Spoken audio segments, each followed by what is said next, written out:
புள்ள ஒரு நாள் பேசாம இருந்துச்சு, கொஞ்சம் முகம் வாடி போய் இருந்துச்சுன்னா அம்மாக்காரி அல்லது அத்தாக்காரர், என்னமாச்சு ஏமா பேசாம இருக்கு, மூஞ்சில வாடி போய் இருக்குது, உன் மாப்பிள்ளை எதுவும் சொன்னாரா, உன் மாமியா எதுவும் சொன்னாரா? உடனே அவர் கேட்கக்கூடிய வார்த்தை இதுதான். அப்படின்னா என்ன அர்த்தம் தெரியுமா? குடும்பம் ரெண்டு பட போகுதுன்னு அர்த்தம். அம்மாக்காரி அப்படி கேட்டா அப்படின்னா குடும்பம் சிதைந்து போக போகிறது, அந்த பெண்மணி வாழ்க்கையை தொலைத்துட்டு வீட்டுக்கு வர போறான்னு அர்த்தம். பொம்பளைங்களுக்கு இருக்கக்கூடிய ஒரு பண்பு என்ன தெரியுமா? நம்மகிட்ட யாராவது கேட்க மாட்டாங்களான்னு நினைச்சுக்கிட்டே இருப்பாங்க. கேட்டுட்டாங்கன்னா ஒட்டுமொத்த கதையும் போட்டு உடைச்சிருவாங்க.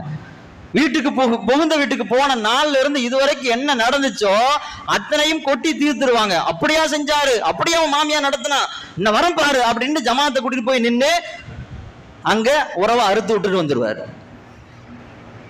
அல்லாஹ் குர்ஆன்ல நிக்காஹை பத்தி, அந்த உறவை பத்தி சொல்லும் பொழுது மீசாக்கன்